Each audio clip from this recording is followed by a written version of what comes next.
Hi, welcome to the Pints and Polishing Podcast. I'm Marshall. That's Nick.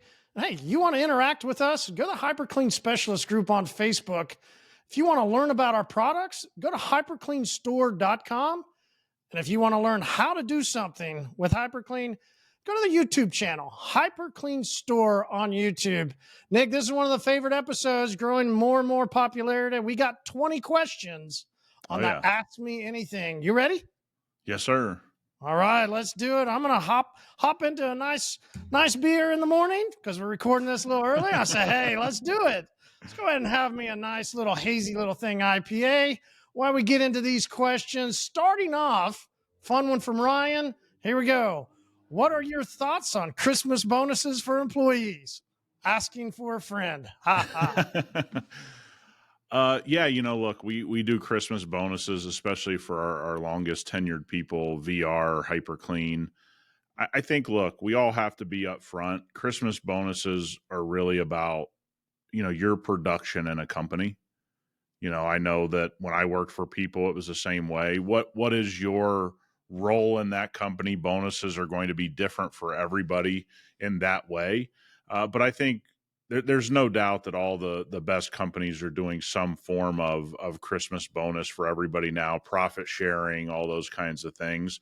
And you just do your best, right? If you're getting your start in your business and you can only afford to pay a guy an extra $100, pay the extra $100, right? It's not about people know if you're a small business, you can't give them $10,000, but something does do something, right? I mean, even a little something says, hey, I care. I would stay away from, and I'm going to say this because it's really popular, like I'm going to give my clients this, or I'm going to give somebody this or a employee. Don't give people gift cards. I wouldn't do that personally. We see that far too often. It's kind of cheesy, put a card, say thank you, write some words, give somebody some cash, let them do what they want. Oh, well, she drinks Starbucks. I got it, man. Just give her the couple $100 in her check or, a little thing of cash or whatever it is you're going to do. That's my take. I don't know everybody else's take on gift cards, but when I see a gift card given to me, I'm like, what am I going to do with this? You realize how big my wallet would have to be to carry these gift cards around?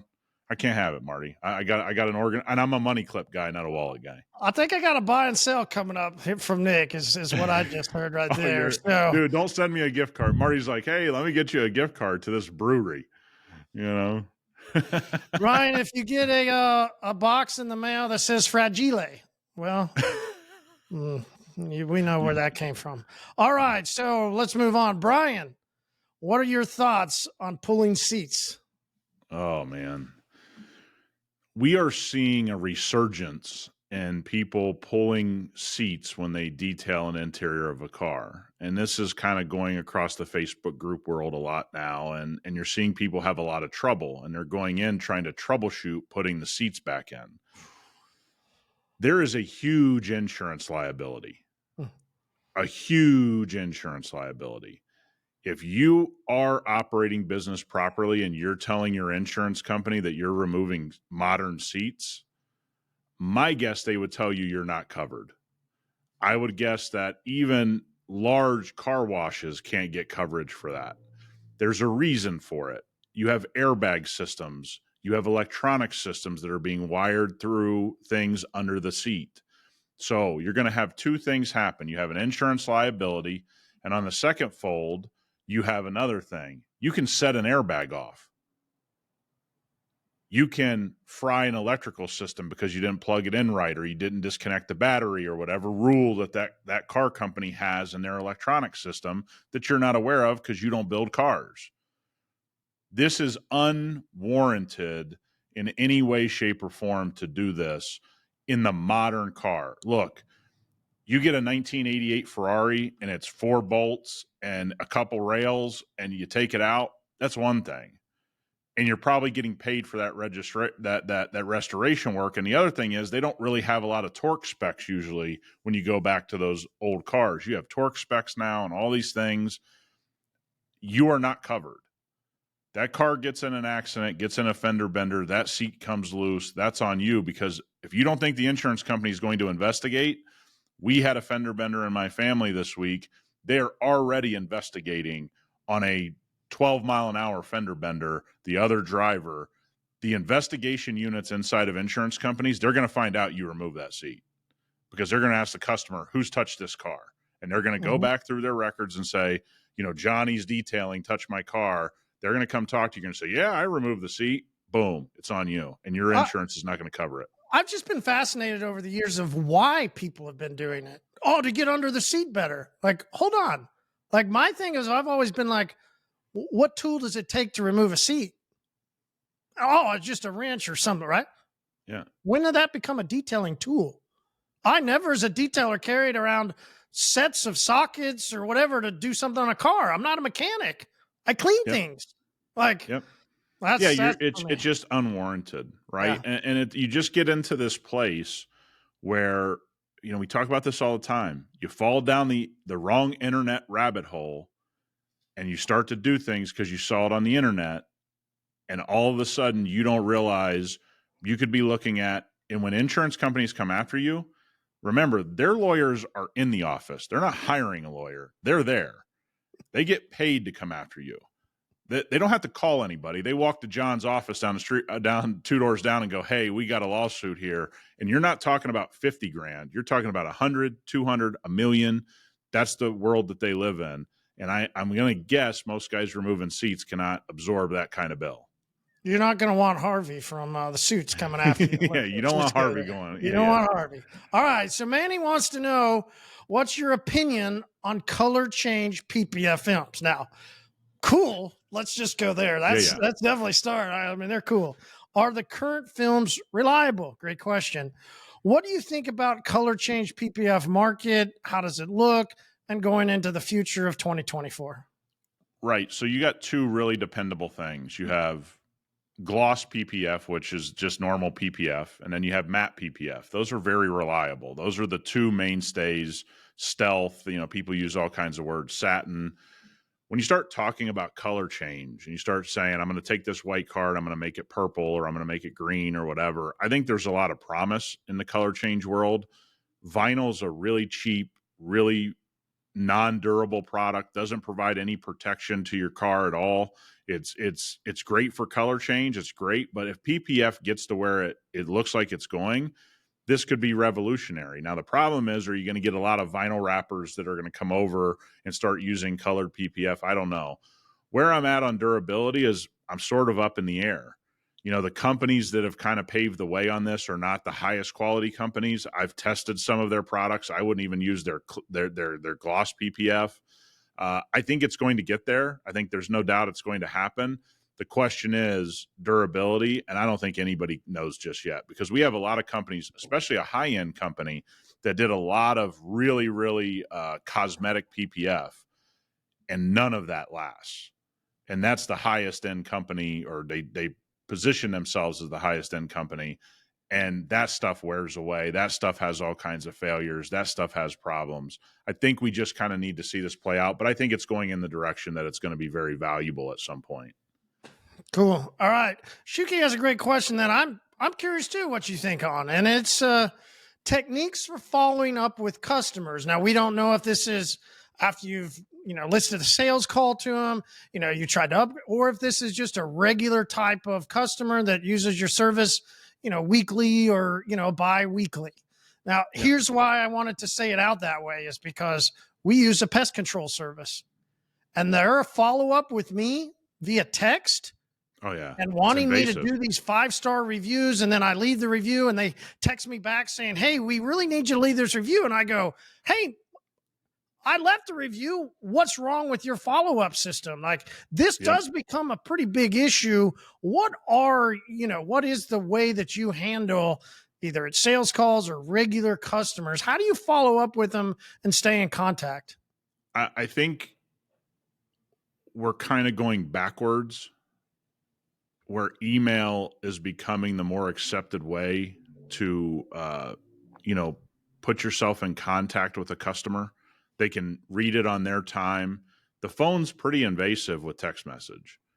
Okay. And remember, text message is different than a phone call, because if you call somebody one time and you leave a follow-up voicemail, they listen to it once, it's kind of over. You have the other side of it where text message is seen as pretty invasive. Okay. It just is. Doesn't mean that you don't use it, but even you and I have had this conversation. You make a lot of people mad when you're using text message, right? Because it vibrates, it dings on their phone, whatever they have it set up. You know, if your system goes haywire, it sends 5 or 6, and when it was supposed to send 1, where an email is just less invasive. So I would say 2 things. I'm always a fan of picking up the phone after a service, especially if you've done something comprehensive, a coding or something like that, and following up with somebody within 7 to 10 days. Or you can write a really, really nice email that you send out at that 7-day mark and follow up. When you get into the text message world, I get it, man. A lot of you guys are 20, 25 years old. You know, your life is text message. You don't see it as invasive. As people get up the food chain that you want to deal with, they do see text message as invasive. So the reason is because if you look at my phone when we get off this podcast, I'll have 75 text messages. I'm already bombarded with people that I need to talk to. You start to put in people that are just trying to get a review or follow up. It gets pretty cumbersome.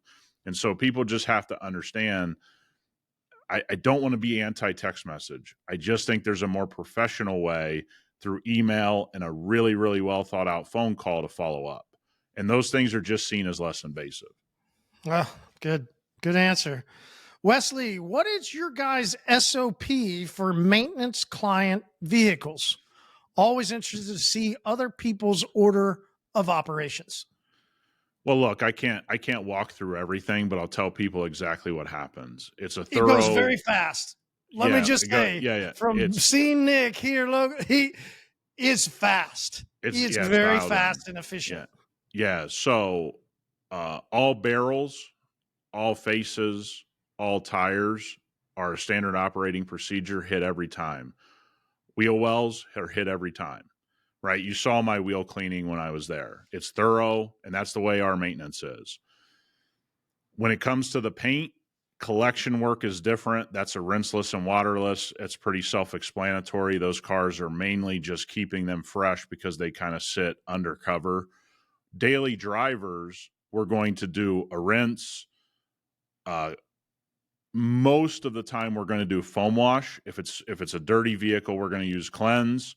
We're going to do, you saw my wash procedure. My guys are going to use our wash procedure with a towel and never ever reintroducing anything to a bucket or anything like that. So we're going to go through the outside pretty thoroughly, full inside and outside window cleaning all the time, every time, including the windshield. Then we get to the interior. We're going to use Revive on every surface, brushes. If we need to, we'll use some compressed air. Most maintenance clients don't need that. We're going to go through cup holders. Every crack and crevice gets a brush, every surface gets wiped every time. So when I say we're thorough on our maintenance clients, this is why I get offended when people say a mobile car washer. A mobile car washer is not going to do all of these things, right? Because that's not in their budget. So when we talk about maintenance, I'm talking about every surface, and we go through and clean the carpets with a towel and some cleaner, especially driver side. We will wipe those carpets down if the customer wants lines, if they don't want lines. Fucking Revive and carpets on the it's amazing. Yep. Yeah. And here's the thing that people have to realize. When we say maintenance, and you talk about you're touching every single surface every time, that's way different than somebody washing a car, right? So everything you can think of, we got brushes for the wheels, brushes for the interior. We're doing everything, windows inside and out. We're doing it all. We're going through the front grille every time. We're doing every single step every single time. And that's why people get addicted to our service, because it's not a car wash. Obviously, we're dressing tires. We're doing all that kind of stuff. Yep, absolutely. And when it's done at that high level all the time, it just stays awesome. And that's what you find, the people that just want that. So great question, Wesley. It is, though, those people that want it done pretty much every week or every other week, which is why we preach nonstop maintenance, maintenance, maintenance. All Yeah. right, C10 Nick, doing a full detail. All right, so put us into context. Thank you, C10 Nick. Once a glass coating is applied and you continue to coat a vehicle and finish, do you go back over the windows with a glass cleaner for a final wipe down? Or will this degrade the glass ceramic coating you just applied? Yeah. So I would say you should be applying glass coating to perfectly clean glass, right? I also would say in my procedure, glass is the last thing to get coated, right? So I don't do it in front of anything else because glass is such a finicky thing that you want to appear crystal clear for your customer. I leave that for the very end, and then I don't have to worry about these issues. I would not spray glass cleaner directly on a coating that I'm trying to have cure up. I wouldn't do that. So if you're having any issue, and we all run into little issues, if you're finding yourself running into an issue, I think the thing you have to do here is understand maybe the prep step is not exactly right on the glass. And again, you can do it with our glass cleaner. Then you can go back with wipe. You can do whatever it is you want to do, but you need a perfectly clean glass before you lay the glass coating down. And then you won't have the worry about having to touch it up again. Yeah. All right, Mark, what is the most difficult paint you have had to work on, from defect removal to finishing? Well, Honda S2000, like AP1s and AP2s were pretty horrific because they were so soft. Porsche ran into this for a long time, so there was a whole host of Porsches that were really bad. I think when you think both being a problem, people are like, well, when it's soft paint, it's easy defect removal, for sure. Then it's hard to finish. So you kind of have both sides of the coin, right? You got to pick which one you don't want to fight the most. I hate fighting finishing personally, just because it just gives you such a headache. The cut. Yeah, I'd rather fight the cut because I can always put a stronger pad, stronger compounds, more pressure. I can always I can go to a rotary. I can do whatever I got to do. I mean, hell, I can sand if I need to. I'd just rather fight that step than fight the finishing. Look, I had some really, really finicky 90s Ferraris that were single stage paint that should have never been finicky, and then they were. I've had a few in my career but those Honda S2000 AP1, AP2s were miserable. Porsche just had some miserable stuff in the 90s that was like, I've gotten good at it. I did one here in the shop. I think it was one of the first cars I ever brought in here when I opened the shop. It was really easy to cut and then really finicky to get the haze out. I think there's a host of cars, but it's just always, I just kind of don't like soft paint. Soft paint just, because they're all different, right? Even from the same manufacturer. A GM black is not a GM black. You could have one that finishes down easier than the other. I just would rather fight the cut. So I think it's going to be personal preference. There's some guys that don't want to fight the cut at all and would rather fight the finish. So I think that's going to be where people have the difference of opinion. And most difficult, I've never shied away from hating GMC black, right? Like, yeah. And I think it's the most common thing that most people have a problem with. You're right. You listed some paints that they're very specific, but the average person going into a GMC vehicle, they're in for a real difficult time. Yeah. And it just matters what because I come from the rotary world like you, I don't mind a hard cut because Absolutely. I can just mow it finesse. down. Yeah. The finesse of finishing a GM black. And after I've cut, now having to waste a bunch of time on the finish, I'm like, oh my God, dude, it's just personal preference. I bet you there's a lot of guys that are DA only that really haven't, dipped their toe into rotary, that really hate hard cuts, some early 2000s, late 90s BMWs and things like that. In the E39 world, Audis, they probably hate. For me, I just kind of hate finicky paint on the finish more than anything. I hear that about Audi paint. And as we go through this, that's what makes me go, yeah, that does make sense. Yeah, there's plenty of people that don't like Audi paint, but they do stay in that soft kind of DA vibration world, and they're afraid of going in and attacking. Yeah, So, and they just don't, and their skill set's not there yet for heavy cut, and that's understandable. I mean, it's just the world we started in. I mean, you heavy mhm. cut everything, right? So it was like, oh, I got a heavy cut, no big deal. Put the rotary on it, move around. So it's going to be where your skill set is at with the cars you probably hate the most, honestly. All right. Nate wants to know how you deal with regression. What is your process in getting back up and building beyond the regression you've had? Well, you're going to have some regression. I mean, that's for sure. Give us a I don't. second for anybody that might not know what regression is. Go ahead and what is Yeah, regression to you? let's just say, look, I'm doing $10,000 a month. I'm humming along. I've done $10,000 a month for 6 months. I come on my next month and I did $5,000 in business. Then I did 7,000 the following month, and now I've regressed, right? And in business, guys, regression's all about the finances you're bringing into your business. To me, that's how I judged it. I'm assuming that's what he's talking about here. Uh, I'm not building my company bigger month over month or year over year or quarter over quarter. I kind of think a lot of guys are probably not going to love this answer, but you got to look at yourself pretty hard. When things start to go poorly, you've got to be your worst critic. And I mean, nobody can ever say anything mean to you that gets under your skin because you're already pretty damn hard on yourself. What I see in things, and this isn't just detailing businesses that I've seen fail, it's because guys convinced themselves they were the greatest to ever walk the earth, and they can't, things are just going to work out for me, and they're not hard on themselves. So you got to be honest about why you have the regression. Are you not putting in the work you need to?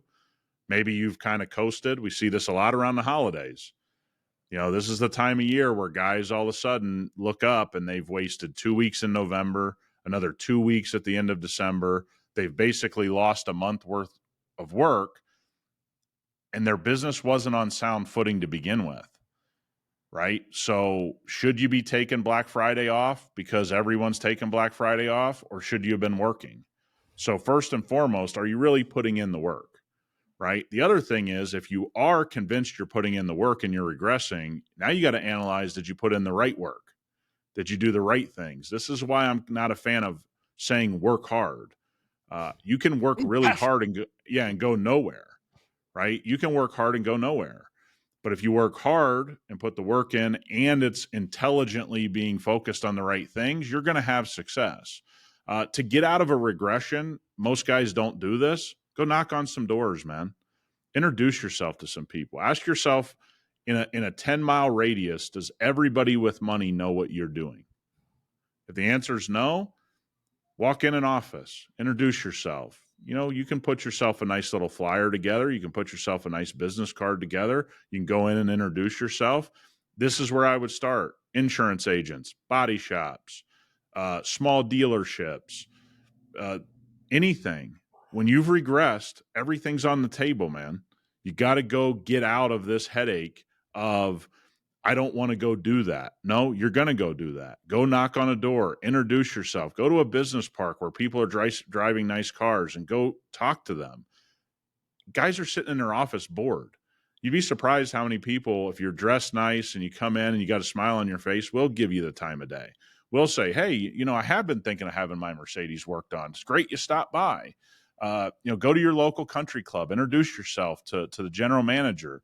Go to places where people have money and introduce yourself. I get it. You guys all want to be on the internet. Cool. Are you putting $5,000 a month behind your internet? If the answer is no, you're not doing enough. So you're regressing because you're trying to do something that Facebook and Google are in business to make money. If you're not spending enough money with them, they're not going to help you. Want to know why? They're in it for the money. They don't run Google just as a charity. So again, regression happens. How hard are you on yourself?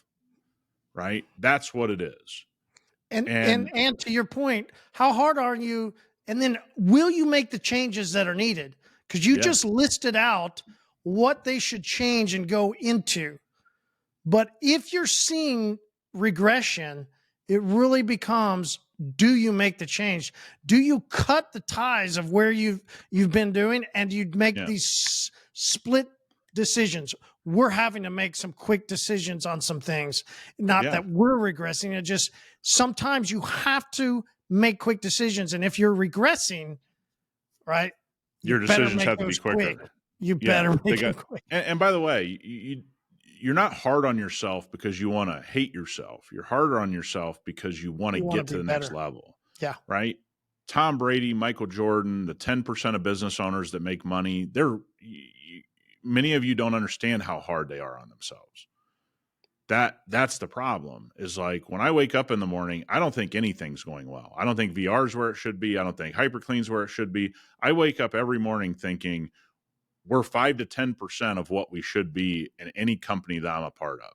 And that means I have 90% to improve. So if you're out there thinking you got this thing by the balls, so to speak, I think you got to switch that mindset to say, you got to get in the mindset that nothing's ever good enough and that you're always going to get better, whether that's a process, whether that's hiring an accountant, whether that's going out and doing a sales plan, a marketing plan. It's never good enough. And so you're always tweaking. You're always moving in a little bit of a different direction on things that don't work, but you also got to double and triple down on the right things. When those right things present themselves, you got to hit the gas pedal. Yeah. You got to go into those things. Got to go.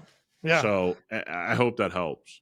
Yeah. Speed in the decision making. Okay. So Brian asked, if a friend of yours has a budget of $25,000 to spend on a used second vehicle that would be fun to drive, as you know, kind of like a weekend car. That isn't a Miata. Thank you, Brian. What kind of suggestions would you give them? Well, I'm going to go with the tried and trues. Go buy any of the fun Audis to drive, buy any of the fun BMWs to drive. Those are going to be the most bang for the buck. Those are going to be the most fun. They always have been. You're going to run into some problems with those, so you got to be okay with some repair bills when you start getting down to that price, but you can find a hell of a lot of car, a lot of fun. Look, you can find, some beat up Ford Raptors from 2011, 12, 13, 14 that are hell of fun to drive around, weekend car. They're going to be higher mileage, but super dependable, a lot of horsepower.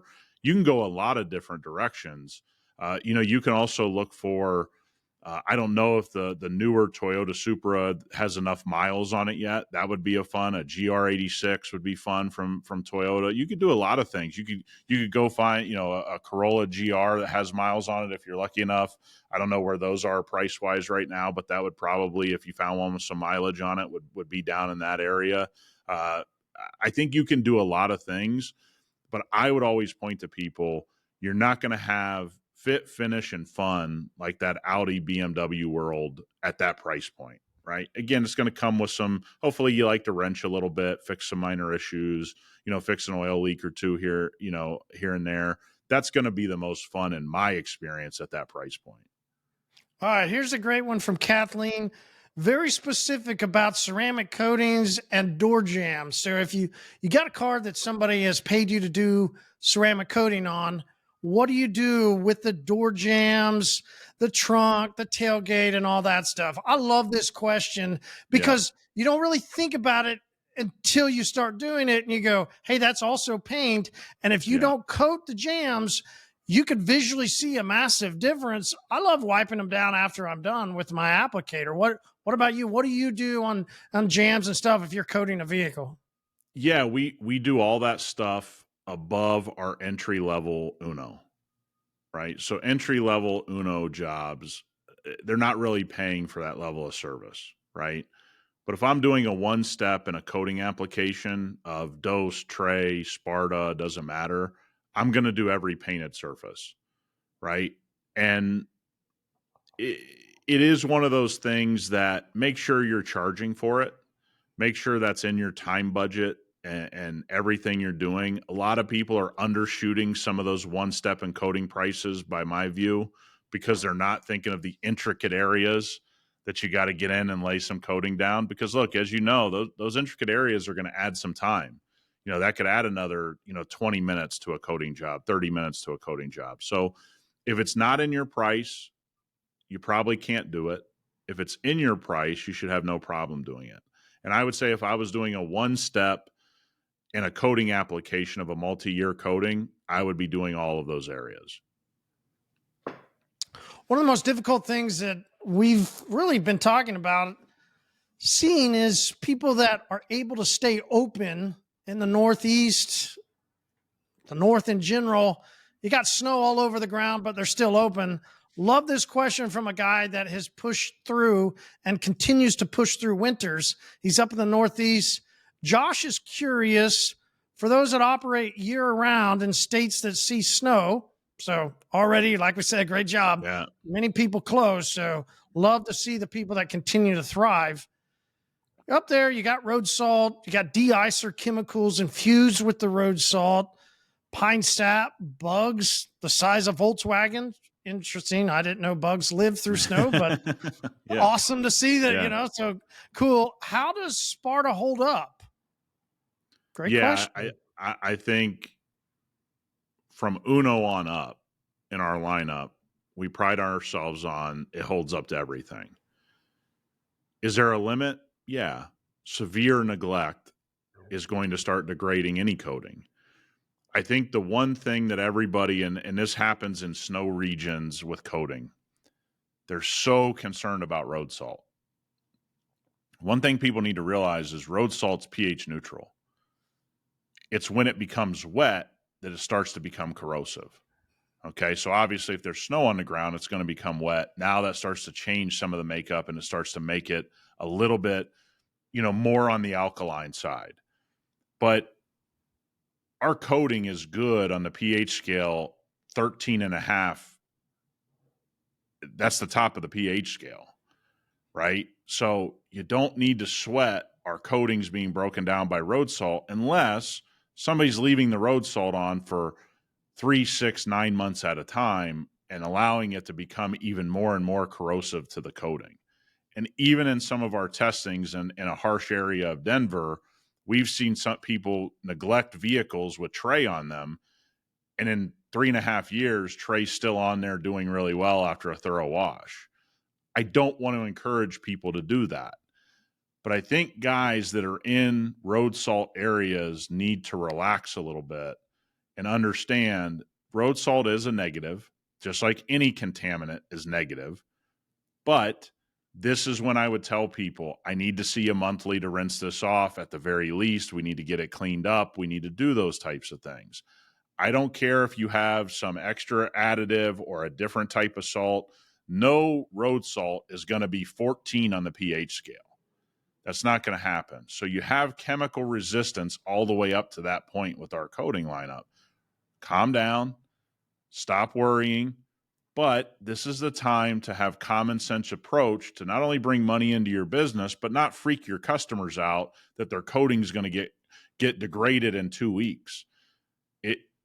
You do want to get it off of there. So provide a service. Come in monthly, come in bi-monthly during the wintertime. Let us at least clean this up. I understand, but price it accordingly, bring them in, keep them engaged with your business, and you're going to be fine. So Sparta is incredibly resistant to road salt, but that doesn't mean leave it on there all year, right? I want guys to understand that if you want coatings to perform, it's going to need some love, but you don't need to freak out about road salt.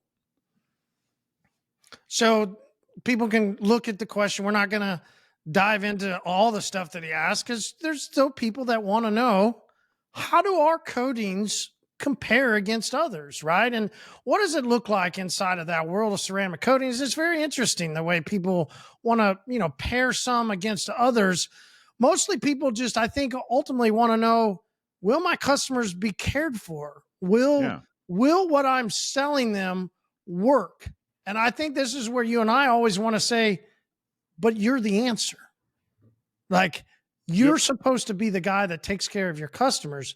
So use our coating, take care of your customers, and you'll have a really great relationship, and your business will continue to thrive like we see. And also remember, we're undershooting our durability, right? So Uno more accurately in most people's lineup would probably be their 2-year coating. Okay. In most people's lineup, our 2-year coating is a lot of people's 5-year, but most people's 3 to 4 year. We're purposely overbuilding our lineup so everyone, whether you're a car owner using our stuff or you're a professional, you can feel comfortable that what you're putting on there. And I think everybody that uses our coatings can feel that upon installation, that there is something different here, that there is something higher quality here. So you have to take that and go, I put these other coatings on and they don't feel like this one feels during application, and take that as a peace of mind. Then watch what happens, see how the coatings hold up. We just don't have any issues in any climate, period. So, Absolutely. and that's the goal of our coating lineup. All right. So Jeremy wants to know, he's got a couple questions. What's your favorite tool under $5? Under $10 is $5 is too low. Well, yeah. Okay. So he's thinking wire brushes and tight areas and stuff. It's an interesting question. All right. Tools, $5 to $10. I think, we did the wheel cleaning video that'll be put out very soon. You've got some specific brushes that you like. Are they $10? No, but finding the right things are important to the care of the vehicle. Yeah, I'll kind of go a different direction. Good detail brushes that can get into every nook and cranny of a really delicate wheel. Look, that's 100% going to be one of the top tools, because then you can buy another set of them, and usually they're soft enough to do interior work and that kind of stuff. So that would be a very, very simple tool. But I'll say some stuff people don't think about. Toothpicks. Those foam paint brushes, that come in different sizes, that can, if you really have some deeper vents, crevices, and some different, crevices you can get into. I like pry tools, little plastic pry tools, to see if clips are broken on a door panel. Maybe you can reset it for your customer, because it's just, when the door panel's kind of shaking, you can use a little pry tool and put it in for them. Those are a couple bucks.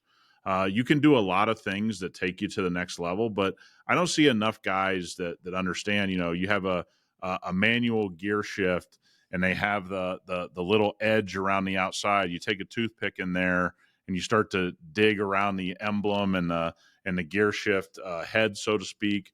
That's going to speak volumes to your interior detailing. It'll help you get around some tighter buttons and things like that. Those kind of tools have kind of been invaluable to me over the years. Metal picks to get it down into the perforated seats now, where there's debris and all those things. We had that at HQ when I was there working on a Porsche. Something was stuck in the seat. Those things are a couple bucks, but having them allows you to take something to the next level, and they're all just $1 here, $1 there, and you can keep a lot of that stuff on hand. So why didn't you go the Temu route, and people show like these windshield cleaners where you can go down and help? I mean, they're $1.99 on Temu. You didn't go that route, man, Nick. Hey, look, if it helps you, I'm all for it. Look, if it helps you, I'm all for it. But I'll stick with the tried and true, and hopefully guys will pick up some of those things.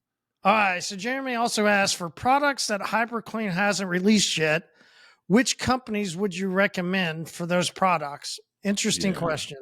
I'm not going to do that. Here's what I'll say. Always buy the best stuff you can buy. Okay. And you all know the leaders in whatever product you're going to buy. The couple of companies that build a good compound and polish, because there's not 100 of them. There's a few of them. Right. And so that would be my advice. There's a lot of guys we're talking to now about a specific brand that the first words out of their mouth are not how great the product works, not how great it does, but how cheap it is. And that's from distributors to detailers to DIYers. The first thing out of their mouth about this brand is, well, it's cheap. That's kind of my answer. If you told me it was great, you wouldn't talk to me about the price. So if you're buying something, remember, all of these chemicals are affordable. You're talking about a difference of $5 to $10 to buy a great product or buy a cheap product in most cases, right? You're not talking about this one was $10, this one was $1,000. So you're risking your car or your customer's car for a cheap chemical that saves you really nothing per use. So the mindset has to shift of nobody's making exponentially more money than another company. So if somebody's just selling something cheap, that would be the red flag that I would run away. All right. So probably the most interesting question of all of this. Listen, we got the Fruity Pebble gang and we got everything going on over there. We want to know what your gang is doing, Nick, because Donald says, when are we getting together? Yeah. I know 2 other guys in Wisconsin, and I'll be stopping by them as soon as I'm in their area. What do you got going on, man? When are you and Donald getting together? Yeah, I will say this to Donald and everybody. We've been talking to some distributors. I think we do want to do something. We need to have like a HyperClean, event of some kind. I'll say there's a tough part of this because, you don't really know how to pull it off. Not from the invite perspective, but how do you make it valuable? I'm really concerned with valuable things, right? What can we do to make it valuable? Look, man, we'll all hang out and have some steaks and some beers and sit around and have a good time. But what can you do during the day that provides real value to everybody? And I think that's where you and I get into this training world. Is we've always talked about where's the value, right? If there's a ton of value, go do it. If there's not, which most times there's not, just getting together and hanging out, that would get, a few hours of your time.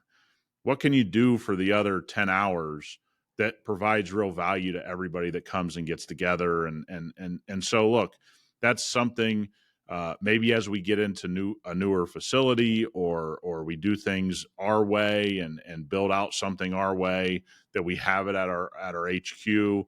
But yeah, there's no doubt that is a topic. That is a topic that we're discussing. But again, we're trying to find how do we make it valuable for everybody. Tanner wants to know, how do you solve the problem of people being promised lifetime coatings at other shops when you're offering Sparta as a 5-year coating? Yeah, it's a big issue for us here. I mean, lifetime coatings have been in this city for a long time that I'm in, and I know a lot of other people listening to this are in the same boat. I would say this. If a customer ever brings up a lifetime coating to me, I have a simple rebuttal. Have you ever had anything last a lifetime? I haven't, you haven't, they haven't. And most of the time they're questioning that, believe it or not. In their head, they're like, this doesn't make a lot of sense.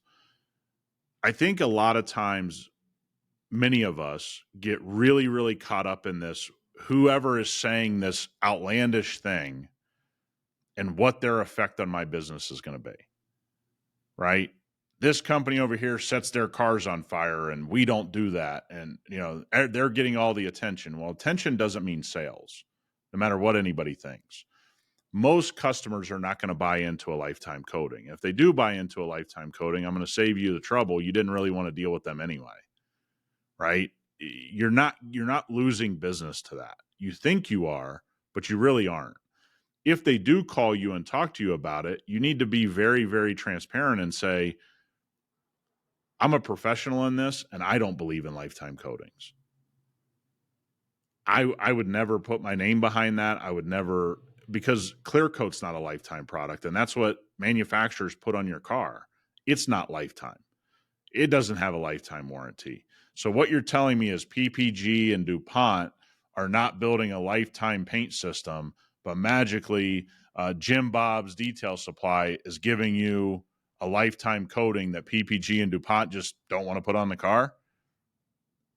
I mean, if they knew they could take money out of your pocket as a detailer, trust me, PPG'd be taking the money out of your pocket.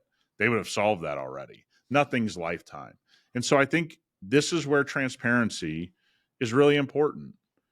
You need to be the expert in the area, and you need to be very, very direct and blunt about that stuff doesn't work. When has it ever worked in your life? Ask a bunch of questions. Hey, what else in your life do you have that's lifetime warranty that you would even believe? Right? We've handled these calls. I'll say the good people have come and done business with us, and the other ones, they went somewhere else. And so, in a lot of cases, we ended up having to remove that coating and put our coating on at a cost to them. So don't trick yourself into believing you're losing anything to those individuals, because you aren't. You aren't. I love the question. Does it sound too good to be true? Yeah. Yeah, great question. Well, it probably is. Like, yeah. And look, we talked to a lot of successful shops that deal with the exact same thing that this guy's talking about in his question. The funny thing is they've stayed in business because of transparency. Mm-hmm. They've been the guy that, well, I'm going to go to Marty, and Marty never really overpromises anything. He just delivers, and that's the word you want out about you. And so these lifetime coating guys, let me tell you where they're going to end up. They're going to end up either kicking that in the toilet, or they're going to end up out of business at some point. So don't concern yourself too much with those individuals, because nobody who's reputable is doing that. Agreed. All right. Randy wants to know, what is your opinion on opening? Okay. What is your opening or introductory line to a potential new customer like? So you meet somebody new, you have some planned sort of line that you're going to always do to kind of spark that conversation. Is it something scripted, or do you shoot it from the hip, after an observation from the customer? Is that a gut thing, or do you already have it pre-programmed that you always say a couple things to somebody? It depends. If we're deeper into the sales process, I go into my 20 questions, which we've had many podcasts on, right? You need to have your 20 questions that gets them talking. When I first meet somebody, I treat them like I would treat a friend. I think that's really hard for guys to get through. I just want to conversate with them. If they have a car, hey man, I really like these cars. Tell me why you bought it. Tell me what you like about it. I just want them to feel comfortable talking to me. I'm not really into my sales process until I believe I've built some type of rapport. And think about how you build rapport with your friends. You talk to them like people, not like a potential customer, right? So when guys talk to me, especially face to face, I just try to make it as comfortable as I can. And I just always go back to, how would I talk to this person if they were my friend? Because I don't want them to feel uncomfortable. I don't want them to feel that I'm going to be pushy. But I get into questions way quicker than most people. Tell me what you like about your car. I open the door. Oh man, cool interior feature. What do you think about this? Knowing a little bit about cars, I kind of, now, yeah, you're shooting from the hip. I know things to look at and go, hey, what do you think about that? This is a really cool feature. Yeah. And then all of a sudden it's just two people talking, right? Like I had a lady in here that came in here with her Mustang Mach-E, and she was in love with that thing. So I didn't really talk about much else than the car. And then I just told her what service I would get if it were my car. And she was like, oh, you made this so easy. But it was like 90% of the conversation was just how much she loved her car. So I kind of follow the lead of that person a little bit. And if they're really into their car, man, I'm going to talk a lot about that car. I'm going to ask a lot of questions. How do you like it? How's it to drive it? What features do you like? What do you really enjoy about it? Because I'm actually curious. I'm not doing it as a fake thing. I'm pretty curious as to why somebody bought the car that they bought. And funny enough, people love talking about their car. And I love his question, because I know there's thousands of people that listen to this episode. I know that they all struggle. Same as, right, if you're out and you're single and you see a pretty female and you want to go talk to them, but you don't know what to say to spark that conversation. What do you like about your car?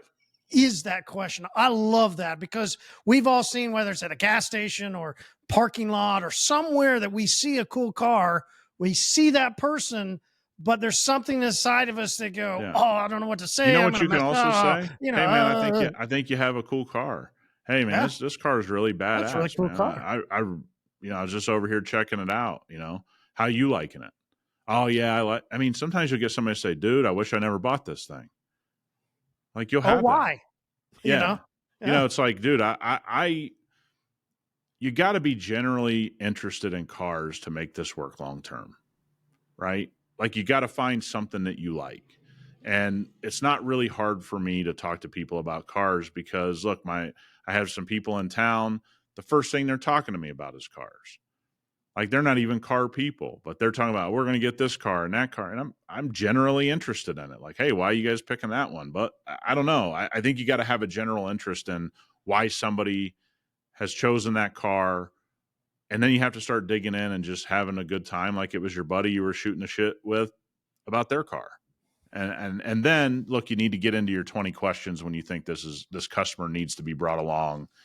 There's no doubt, but very early on, it's just about, shooting the shit with them.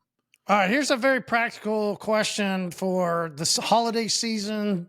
Somebody that's been in business a while. We've got some customers we really like. Okay. Dustin wants to know, the holiday season is here. Been thinking about giving a gift to those special type of people that always, we love these people. They're always great. They're always great. Do you give them a gift? What do you do? Some of my best customers, I've taken them, to a steak dinner before. What I find is most of the time the gift giving goes the other way. They want to give you a gift. Yeah. So I'm not probably the right person to ask about what to buy someone. But I think if you do stuff like cookies and stuff, it kind of gets like it's just a cookie cutter thing. And did you get to that point where you go, the gift that I'm going to give this person, they would never really want, right? Yeah. Like their echelon and their taste, me, right? Yeah. I was like, I'll never be able to give them something that they would actually appreciate. It becomes a waste, for the echelon, right? Those top people. Yeah. So I have taken, customers I become close to, more like friends now, say, hey man, let's go grab some dinner on me, sit down. We don't even talk business or their car at that point. We're just more friends and, how's your family and shit like that. I think the thing that people have to understand is like you said, you get to a certain position in life, you actually grow to hate gifts. And a lot of the people you're doing business with probably don't like receiving gifts because it makes them feel obligated to then do something because they're on a certain level. And the odds you're going to give them something that they care about is pretty damn slim. So I would say I would send a thank you email or give them a thank you phone call as my thanks to them before I'd give them a gift. It sounds like it wouldn't work, but I'm telling you, it definitely would work. Guys would really, really be into it and they'd really like it. So I think for me, you're exactly right. You get to a certain echelon of person, they actually really don't like gifts because they can buy anything for themselves they want. It's just kind of how you feel in your life now. When people are like, what do you want for a gift? I'm like, dude, can we just all just have a nice dinner together and enjoy each other's company? And, you really can't do that with customers. So, hey, if somebody has a creative thing, put it in the specialist group under this post. I'm all ears. I think there probably is some cool stuff. I don't know. I don't think I could really make that call. And I don't think the average detailer would really spend the money that it would take to get those cool gifts. If you have 10 customers, let me be very clear. You're in thousands of dollars of expense here. That's why I specifically was like, there's no way I'll be able to do this. And I just bowed out all the Yeah. Yeah, we're talking about thousands here, guys. Thousands. We're not talking about buying somebody a $10 gift. That doesn't work. Mm-mm. Even $100 gift ain't going to work. Yeah, no, for sure. So, all right, Nick wants to know what vacuum setup is at your shop. We use a Rigid, and they are okay. Listen, I'm a Rigid fan. I've used them for years. I have them here, but they're okay. They are what they are, right? Yeah. Down to the vacuum rabbit hole we go, and having trouble deciding what wall mount will actually make a difference. Watts and, filters and all that, column lift, all that stuff. What is the place for manufacturers? Do you post these specs? Should you really go through all this stuff? He's really wanting to know some real deep stuff about a vacuum because it's an issue for him. So, have you gotten into that? I haven't. Look, the plan is over the next month, I'm going to dive into putting a wall mount solution in my shop. I think we're going to talk about putting a wall mount solution in HQ. We're not down this rabbit hole. I have been down the rabbit hole before. There's some commercial stuff that you've seen in car wash setups that are real setups. Look, I think you're probably, for most of the things I'm looking at, you're probably in that $500 to $800 range. As you know, this stuff can get expensive. But I look at this and I'll tell you, we're still shop back Rigid, based. The problem is, look, man, you got to drag it around, and if you can have a wall mount solution. So I don't know if I would look at it quite the same way as he is, where the wall mount solution to me is just about getting the shop vac off the floor and having one place I can go to every time to pull the hose down and go ahead and go to work, right? Mine's more about convenience. But, I'm at the stage, and probably sounds like he's at the stage, that you want to buy something good so you don't have to buy one every year and all that kind of thing. So, yeah, do some research. There's some high-quality companies. I'm intrigued by Metrovac. It's American-made. He's been at every show I've ever been at as the owner. I mean, Marty, he's been at every show for 20 years. And it's in the United States, and they put some research behind it, and everything's high quality metal and steel and all that kind of stuff. So I'd probably say that's where I'm leaning. That's not a cheap solution, but I know guys in the group have shared that they've had good success with some of these other things that you can get online. I've just been a shop vac rigid kind of guy, and I am going to go away from it. I've said that before. But I just haven't gotten far enough down the rabbit hole. But I think you're talking about a bigger number than most people want to hear.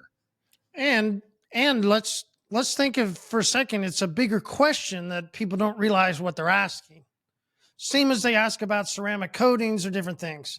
Hey, what are the specs? What's the black and white numbers, so I can almost, in a sense, guarantee that when I spend, and I can appreciate, this is why I wanted to bring it up, I can appreciate this moment where somebody's going, hey, what are the specs on this vacuum?